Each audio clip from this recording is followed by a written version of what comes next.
Hello friends, आज मैं आपके साथ एक और बहुत ही शानदार बहुत ही मज़ेदार रेसिपी शेयर कर रही हूँ। उबलते हुए दूध में गूंथा हुआ आटा डालकर ये रेसिपी बनाएंगे। कभी कभी फ्रेंड्स हम पूड़ी रोटी पराठा बनाते हैं तो आटा बच जाता है, तो गूंथे हुए आटे का क्या बनाया जाए, किस तरह से इसका यूज हो, आज आपके साथ वही रेसिपी शेयर करी हूँ। बहुत ही बढ़िया लगेगी। सबसे पहले हम यहाँ आटा लगा लेंगे। अगर आपके पास यहाँ गूंथा हुआ आटा बचा हुआ है उसी से बनाइएगा। मैं आपको यहाँ डिटेल में बता रही हूँ, तो आटा पहले गूंथ लेती हूँ। तो सबसे पहले मैंने एक कटोरी आटा लिया है, 1 कप के करीब है, और थोड़ा सा मैंने चुटकी भर इसमें नमक डाल दिया है और पानी डालकर हम इस आटे को गूंथ लेंगे। रेसिपी फ्रेंड्स इतनी ज़्यादा टेस्टी बनती है, आपको ये रेसिपी पसंद ज़रूर आएगी। अगर पसंद आए तो लाइक शेयर ज़रूर कीजिएगा। और इस तरह से हमें यहाँ अच्छे से आटा गूंथ लेता है, ज़्यादा ना ही सॉफ्ट, जैसे हम रोटी पूड़ी बनाते हैं उसी तरह का आटा गूंथ लेना है। तो ये देखिए हमारा आटा तो रेडी हो गया है। चलिए हम इस आटे को एक कटोरी में डाल लेते हैं और चलते हैं हम गैस की तरफ। तो गैस पर मैंने एक पैन रखा है और इसमें मैं डाल रही हूँ दूध। तो मैं यहाँ 1.5 कप दूध ले रही हूँ। दूध हमें यहाँ फुल फैट वाला नॉर्मल जो भी आपके घर में दूध आता हो वो ले सकते हो। तो मैंने यहाँ इसमें 1.5 कप दूध डाला है। दूध को हमें यहाँ गर्म होने देना है और गैस का फ्लेम हमें यहाँ हाई करके दूध को अच्छे से गर्म कर लेंगे। ये मेथड आपको यहाँ ठंडे दूध में नहीं करना है, गर्म में ही करना है। तो दूध को अच्छे से बॉईल आने देना है।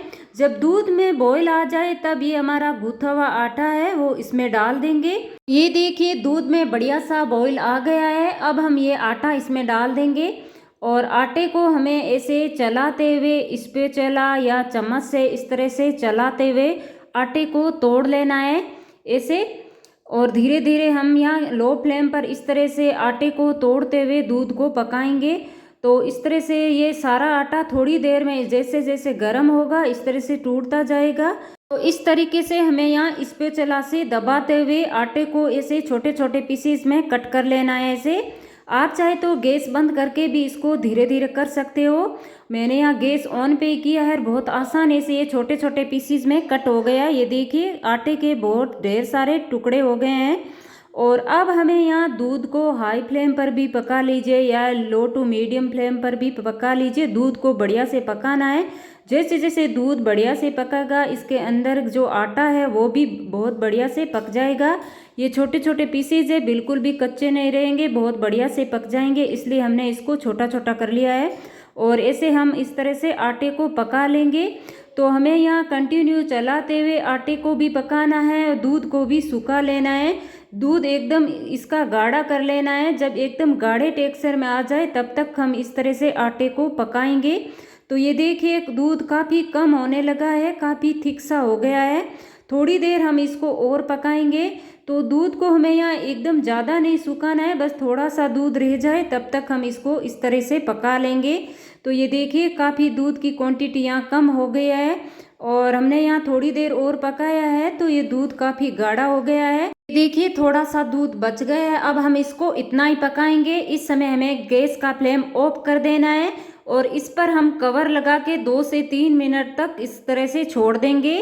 2 मिनट तक हम ऐसे कवर लगा के रखेंगे तो हमारा आटा एकदम सॉफ्ट हो जाएगा। और 2 से 3 मिनट के बाद हमने चेक किया है कि आटा अच्छे से सॉफ्ट हो गया है और काफ़ी दूध को भी इसने एब्जॉर्ब कर लिया है। अब हम इसको हल्का सा ठंडा कर लेंगे। ये आटा ठंडा हो जाए तब हम लेंगे एक बड़ा मिक्सर जार और इस मिक्सर जार में ये आटा दूध का सारा मिक्सचर हम इसमें डाल देंगे और इसको हमें यहाँ पीसना है। बहुत बढ़िया से एकदम बारीक पीस लेना है। और अगर आप पीसते टाइम अगर कोई दिक्कत आ रही है तो थोड़ा सा आप इसमें दूध ऐड कर सकते हो, नहीं तो ये हमने दूध रखा है तो ये बहुत अच्छे से पीस जाएगा, इसमें दूध डालने की ज़रूरत नहीं है। तो ये देखिए एकदम माइन सा बारीक सा पेस्ट की तरह तैयार हो गया है। तो अब मैंने यहाँ गैस पर वही सेम कढ़ाई ली है, ये नॉन स्टिक कढ़ाई है और इसमें मैंने यहाँ घी डाला है। घी तो घी अभी ये जमा हुआ है, जब ये मेल्ट होगा तो ये 4 बड़े चम्मच के करीब घी है। और घी जब अच्छे से मेल्ट हो जाए पिघल जाए तब ये हम जो आटे और दूध का जो बैटर बना के रेडी किया था वो इसमें डाल देंगे। और हमें घी में अच्छे से इस आटे को भूनना है, अच्छे से इस घी में आटे को सेकना है, जिससे हमारी रेसिपी में बहुत अच्छा टेस्ट आएगा। बहुत बढ़िया से इसमें घी में भून लेना है और जैसे जैसे हम इस तरह से चलाते हुए घी में भूनेंगे तो ये आटा पूरी तरह से घी को एब्जॉर्ब कर लेगा। मैंने यहाँ 3 से 4 मिनट तक इसको अच्छे से घी में भून लिया है, पका लिया है। और अब हम यहाँ लो फ्लेम कर देंगे या गैस को बंद भी कर सकते हो।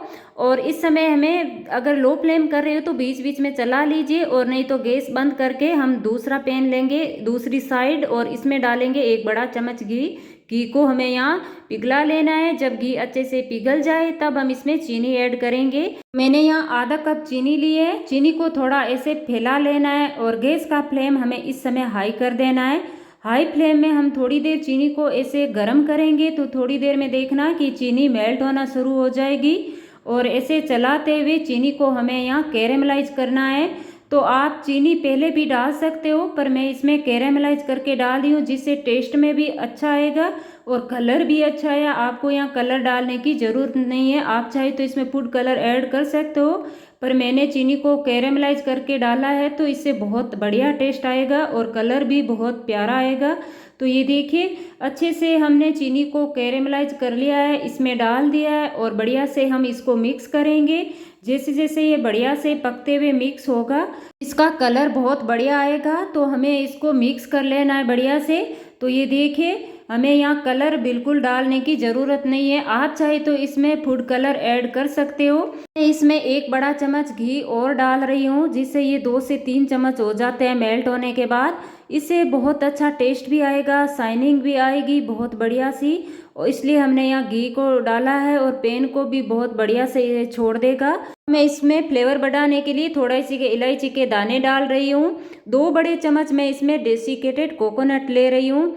आप चाहे तो इसमें मिल्क पाउडर डाल सकते हो और या काजू या बादाम को पीस कर भी इसमें डाल सकते हो, इससे बहुत अच्छा टेस्ट आएगा।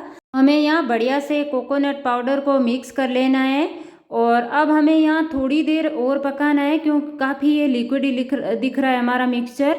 तो थोड़ी देर हम इसको और पकाएंगे तो इस तरह से गाढ़े टेक्सचर में आ जाए, ये एकदम इकट्ठा सा हो जाए, एकदम जमने की स्थिति में आ जाए, तब हम यहाँ गैस का फ्लेम ऑफ कर देंगे और ये हमारा मिक्सचर एकदम रेडी है।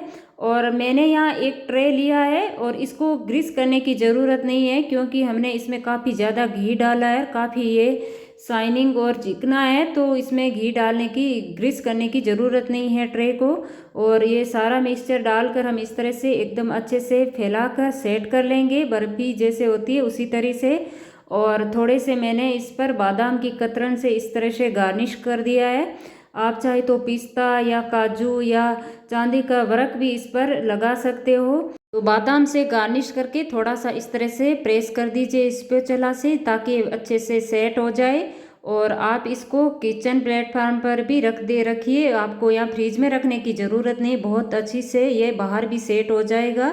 तो मैंने इसको 2 से 2.5 घंटे के लिए बाहर ही रखा था, तो बहुत बढ़िया से सेट हो गया है। अब हम इसको पीसेज में कट कर लेंगे। तो बर्फ़ी के शेप में मैं यहाँ कट कर रही हूँ।